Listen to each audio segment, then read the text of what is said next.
Mario. ¿Cómo te va, Santiago? Sin dudas, un documento muy esperado por los mercados, muy esperado por los analistas. Ayer el Fondo Monetario primero dejó algunos pronósticos, como siempre, espera una caída de la economía del 3,5% para este año 2024 y una inflación del 140%. En este último caso, un pronóstico algo más optimista, esperaba cerca de 154 en el informe anterior, y con respecto a la caída de la economía, un dato muy relevante, sin contar al sector agropecuario, la caída de la economía llegaría al 6% del PBI para este año, con lo cual marca lo vital que es para el gobierno la actividad del sector agropecuario y sobre todo la liquidación de sus divisas, cosa que todavía no está del todo desarrollada y sobre todo genera otro punto de cortocircuito con el fondo. Ayer en este documento se habló del famoso dólar blend, ese dólar especial que reciben los exportadores del campo, como se sabe, constituido por un 80% del tipo de cambio oficial y el 20% restante del contado con liquidación. Bueno, el Ministerio de Economía y el Banco Central insisten en que ese dólar blend para el campo no será modificado. Y desde luego el Fondo Monetario por definición nunca quiere que haya un tipo de cambio especial para nadie, nunca quiere que algún sector de la economía tenga un dólar especial, con lo cual ahí te diría que hay un primer cortocircuito en cuanto a que ayer el Ministerio de Economía se encargó de ratificar algo que en el papel estaba siendo negado por el fondo. Ahora, Fer, te pregunto, porque muchas veces el fondo se mete en cuestiones puntuales. ¿Y qué dice de las retenciones al agro? Porque claro, ahí hay una distorsión muy grande en la competitividad. Caemos 3,5, podríamos exportar más, pero no somos tan competitivos. ¿Se mete en ese rubro? Porque es un rubro directamente recaudatorio y que también implica en el tipo de cambio que le queda al productor.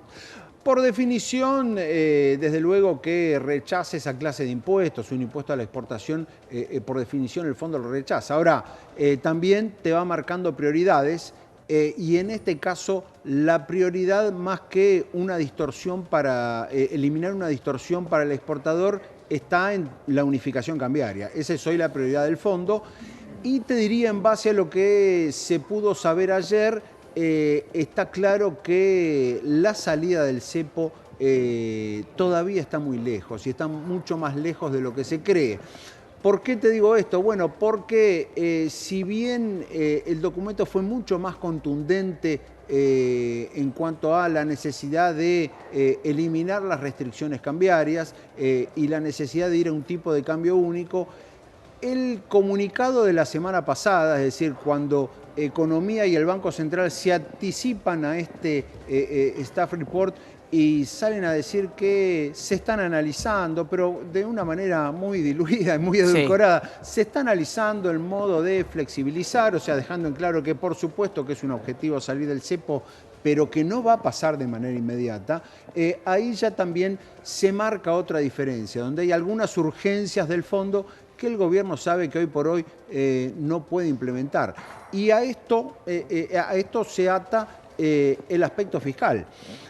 ¿Por qué digo esto? Bueno, en especial por la propia promesa que hizo el ministro de Economía, Luis Caputo, que dijo, si me aprueban la ley bases, yo voy a bajar la alícuota del impuesto país. Una alícuota que, como sabemos, determina un tipo de cambio mucho más alto, digamos, que ayuda a incrementar la brecha. Alícuota aumentada por el propio Caputo. Eso es lo raro, porque no es que estamos diciendo voy a bajar un impuesto, no, voy a quitar lo que yo puse. Claro.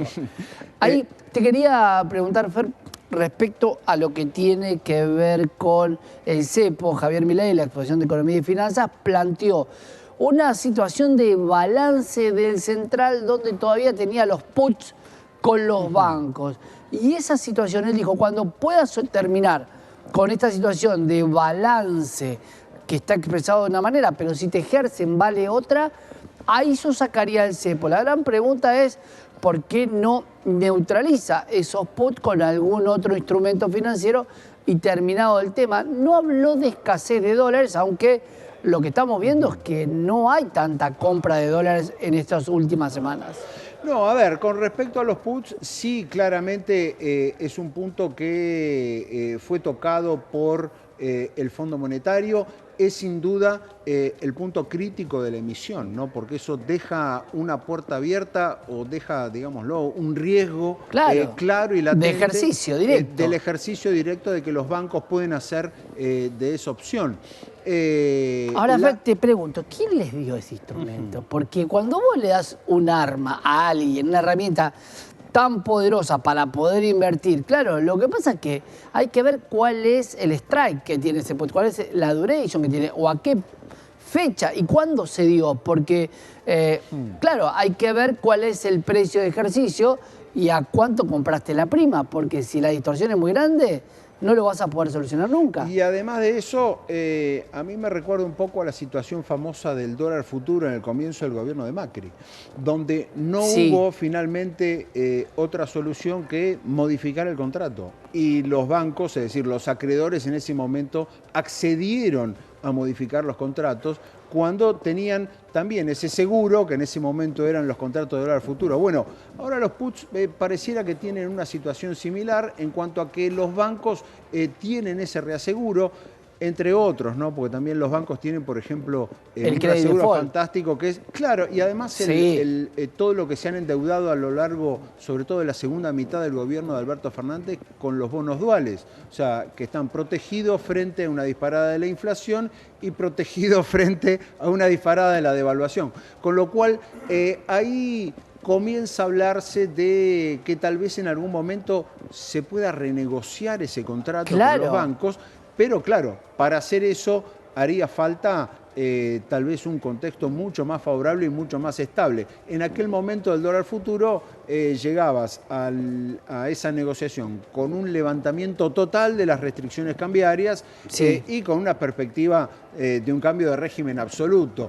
Hay que ver si ahora se podrá dar lo mismo. Pero es claro que los puts son el punto crítico, así como el gobierno ha sido muy consistente en reducir la emisión monetaria y con un ajuste fiscal realmente inédito. El punto de los puts que tienen a su favor los bancos sigue siendo crítico. Para explicar el tema del bono dual, el bono dual se emitió con un tipo de cambio de 18, iba a pagar una tasa y terminaste pagando los 60 porque te daba la opción de quedarte con los dólares o de pagar el tipo de cambio que en ese momento estaba. Ningún gobierno plantea un bono que valga de 18 a 60. Eso tiene que ver con una distorsión de la economía y lamentablemente hay que pagarlo. Bueno, ahí también se empieza a perder mucho dinero del Estado por condiciones de la economía. Y esto con los puts va a pasar lo mismo. Y es una opción, sin duda es una opción en cuanto a que tampoco el gobierno puede seguir adelante con ese flanco abierto. Habría que ver con el paso del tiempo, con el paso de los meses, si el contexto general mejora, tal vez los bancos puedan acceder a ir modificando. Por ejemplo, una de las alternativas que se habla es que el put se pueda ejercer, es decir, que los bancos tengan ese derecho solamente en determinadas condiciones.